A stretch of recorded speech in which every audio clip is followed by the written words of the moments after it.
नमस्कार दोस्तों, हमारी आज की कहानी है भंवरजाल। कहानी पसंद आए तो लाइक करें, शेयर करें और अगर पहली बार चैनल पर आए हैं तो और भी नई नई कहानियाँ सुनने के लिए हमारे इस चैनल को सब्सक्राइब भी कर लें। हर रिश्ते की एक मर्यादा होती है, लेकिन सोनालिका और रिंटू उस मर्यादा को लांघ चुके थे। कहने को दोनों के बीच रिश्ता भाई बहन का था, लेकिन हरकतें ऐसी थीं कि देखने वाले पीठ पीछे बात करते थकते नहीं थे। कैसे भाग भाग कर काम कर रहा है रिंटू, हाँ तो क्यों नहीं करेगा, आखिर उसकी बहन सोना की सगाई जो है। दूसरे शहर से आए रिश्तेदार आपस में बतिया रहे थे और घर वाले काम निपटाने में व्यस्त थे, लेकिन क्यों बार बार भाई है बहन है कहकर जताया जा रहा था। थे तो रिंटू और सोनालिका फुफेरे मुमेरे भाई बहन, किंतु क्या कारण था कि रिश्तेदार उनके रिश्ते को यो रेखांकित कर रहे थे। पता नहीं मामी जी को क्या हो गया है, अंधी हो गई हैं बेटे के मुंह में।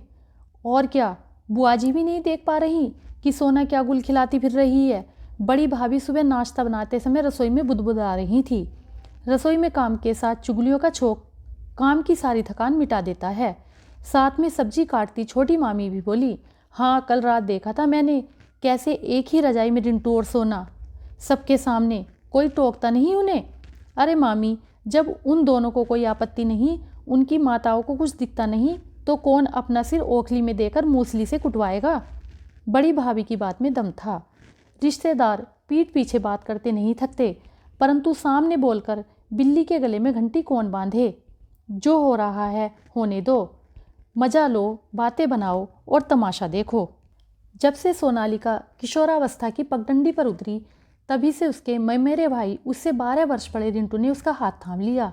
हर पारिवारिक समारोह में उसे अपने साथ लिए फिरता, अपनी गर्लफ्रेंड्स की रोचक कहानियां सुना उसे गुदगुदाता। सोनालिका भी रिंटू भैया के आते ही और किसी की ओर नहीं देखती, उसे तो बस रिंटू भैया की रसीली बातें भाती। बातें करते हुए रिंटू कभी सोनालिका का हाथ पकड़े रहता, कभी कमर में बाहर डाल देता, तो कभी उसकी नर्म बाहें सहलाता। देखते ही देखते 1-2 सालों में रिंटू और सोनालिका एक दूसरे से बहुत हिल मिल गए। सोनालिका उसे अलग अलग लड़कियों के नाम से लेकर छेड़ती, तो रिंटू उसके पीछे भागता और इसी पकड़म पकड़ाई में रिंटू उसके बदन के भिन्न हिस्सों को अपनी बाहों में भींच लेता। कच्ची उम्र का तकाजा कहें या भावनाओं का ज्वार, रिंटू की उपस्थिति सोनालिका के कपोल लाल कर देती। उसके नयन कभी शरारत में डूबे रिंटू के साथ अटके लिया करते, तो कभी मारे हया के जमीन में गड़ जाते। हर समारोह में रिंटू से लेकर एक ही रजाई में घुस जाता। ऊपर से तो कुछ ज़्यादा दिखाई नहीं देता, किंतु सभी अनुभव करते कि रिंटू और सोनालिका के हाथ आपस में उलझे रहते। रजाई के नीचे कुछ शारीरिक छेड़खानी भी चलती रहती। उस रात रिंटू अपनी नवीनतम गर्लफ्रेंड का किस्सा सुना रहा था और सोनालिका पूरे चाव से रस ले रही थी। रिंटू भैया, आपने उसका हाथ पकड़ा तो उसने मना नहीं किया? अरे सिर्फ हाथ नहीं पकड़ा, और भी कुछ किया। रिंटू ने कुछ इस तरह आंख मटकाई कि उसका किस्सा सुनने हेतु सोनालिका उसके और करीब सरक गई। मैंने उसका चेहरा अपने हाथों में ले लिया, और कहते हुए रिंटू ने सोनालिका का मुख अपने हाथों में ले लिया और फिर डेमो सा देते हुए अपनी जबान से झट उसके होठ चूम लिए। अकस्मात हुई इस घटना से सोनालिका अचंभित तो हुई, किंतु उसके अंदर की शोरसी ने नेत्र मूंद कर उस क्षण का आनंद कुछ इस तरह लिया कि रिंटू की हिम्मत चौगनी हो गई। उसने उसी पल एक चुंबन अंकित कर दिया सोनालिका के अधरों पर। उस रात जब अंतराक्षी का खेल खेला गया, तो सारे रिश्तेदारों के जमावड़े के बीच सोनालिका ने गाया, शर्म आती है मगर आज ये कहना होगा, अब हमें आपके कदमों में ही रहना होगा। उसकी आंखें उसके अधरों के साथ कुछ ऐसी साठ गांठ कर बैठी कि रिंटू की तरफ उठती उसकी नज़र देख सभी को शक हो गया। जो लज्जा उसका मुख ढक रही थी, उसी ने सारी पोल पट्टी खोल दी। अरे सोना, यह 1968 की फिल्म पड़ोसन का गाना तुझे कैसे याद आ गया? आजकल के बच्चे तो नए नए गाने गाते हैं, ताई जी ने तो कह भी दिया। जब रिंटू और सोनालिका की माताएं गपशप में व्यस्त हो जाती, अन्य औरतें उन दोनों की रंगरेलियां देख चटकारे लेती। रिंटू की उम्र सोनालिका से काफ़ी अधिक थी, सो उसकी शादी पहले हुई। रिंटू की शादी में सोनालिका ने खूब धमाल मचाए रखा, किंतु जहां अन्य सभी भाई बहन भाभी भाभी कहकर नई नवेली दुल्हन रत्ना को घेरे रहते, वहीं सोनालिका केवल रिंटू के आसपास नजर आती। सब रिश्तेदार भी हैरान थे कि यह कैसा रिश्ता था दोनों के समक्ष। क्या अपनी शारीरिक इच्छा व इश्कवाज स्वभाव के चलते दोनों अपना रिश्ता भी भुला बैठे थे। सामाजिक मर्यादा को ताक पर रख दोनों बिना किसी झिझक वो करते जो चाहते, वहाँ करते जहाँ चाहते। उन्हें किसी की दृष्टि नहीं चुभती थी, उन्हें किसी का भय नहीं था। रिंटू की शादी के बाद भी हर पारिवारिक गोष्ठी में सोनालिका ही उसके निकट बनी रहती। एक बार रिंटू की पत्नी रत्ना ने सोनालिका और रिंटू को हाथों में हाथ लिए बैठे देखा। उसे शंका इस कारण हुई, उसे कक्ष में प्रवेश करते देख रिंटू ने अपना हाथ वापस खींच लिया। बाद में पूछने पर रिंटू ने जोर देकर उत्तर दिया, कम ऑन यार, मेरी बहन है ये। उस बात को करीब 4 वर्ष के अंतराल के बाद आज रत्ना लगभग भूल चुकी थी। अगले दिन सोनालिका की सगाई थी। लड़का माता पिता ने ढूंढा था। शादी से जुड़े उसके सुनहरे स्वप्न सिर्फ प्यार मोहब्बत तक सिमटे थे। इसका अधिकतम श्रेय रिंटू को जाता था। सालों से सोनालिका को एक प्रेमावेशपूर्ण छवि दिखा, प्रेमालाप के किस्से सुनाकर उसने सोना के मानस पटल पर बेहद रोमानी कल्पनाओं के जो चित्र उकेरे थे, उनके परे देखना उसके लिए काफ़ी कठिन था। सगाई हुई और शादी भी हो गई, मगर अपने ससुराल पहुंचकर सोनालिका ने अपने पति का स्वभाव काफ़ी शुष्क पाया। ऐसा नहीं कि उसने अपने पति के साथ समायोजन की चेष्टा नहीं की। साल भर में बिटिया भी गोद में आ गई, किंतु उनके रूखे व्यवहार के आगे सोनालिका भी मुरझाने लगी। 1.5 साल बाद जब छोटी बहन की शादी में वो मायके आई तो रिंटू से मिलकर एक बार फिर खिल उठी। शादी में आई सारी औरतें सोनालिका और रिंटू को एक बार फिर समीप देख अचंभित थीं। अब तो शादी भी हो गई, बच्ची भी हो गई, तब भी हद है भाई सोना की। बड़ी भाभी बुदबुदा रही थी कि रत्ना रसोई में आ गई। क्या हुआ भाभी? रत्ना के पूछने पर बड़ी भाभी ने मौके का फ़ायदा उठा सरलता और बेबाकी से कह डाला, कहना तो काफ़ी दिनों से चाहती थी रत्ना, पर आज बात उठी है तो बताई देती हूँ। जरा ध्यान रखना रिंटू का, यह सोना है ना, शुरू से ही रिंटू के पीछे लगी रहती है। अब कहने को तो भाई बहन है, पर क्या चलता है दोनों के बीच यह किसी से छिपा नहीं है। तुम रिंटू की पत्नी हो, इसलिए तुम्हारा कर्तव्य है अपनी गृहस्थी की रक्षा करना, सो बता रही हूँ। बड़ी भाभी की बात सुन रत्ना का चिंतित होना स्वाभाविक था। माथे पर उभर आई पसीने की बूंदों को पोंछती हुई वह बाहर आई तो सोनालिका और रिंटू के स्वर सुन वो किवाड़ की ओट में होली। कैसी चुपसी हो गई सोना, क्या बात है? मेरी सोना तो हमेशा हंसती खेलती रहती थी, रिंटू कह रहा था और साथ ही सोनालिका के केशों में अपनी उंगलियां फिराता जा रहा था। रिंटू, आप जैसा कोई मिल जाता तो बात ही क्या थी। क्या यार, हम भाई बहन क्यों हैं? क्या कुछ भी नहीं हो सकता? कहते हुए सोनालिका रिंटू की छाती से लगी खड़ी थी कि रत्ना कमरे में प्रविष्ट हो गई। दोनों हतप्रभ हो गए और जल्दी स्वयं को व्यवस्थित करने लगे।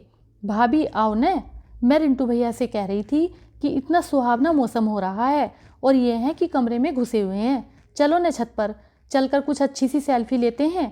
कहते हुए सोनालिका रिंटू का हाथ पकड़कर खींचने लगी। नहीं अभी नहीं, मुझे कुछ काम है इनसे। रत्ना के रुखाई से बोलने के साथ ही बाहर से बुआ जी का स्वर सुनाई पड़ा, सोना जल्दी आ, देख जमाई राजा आए हैं। सोनालिका चुपचाप बाहर चली गई। उस शाम रत्ना और रिंटू का बहुत झगड़ा हुआ।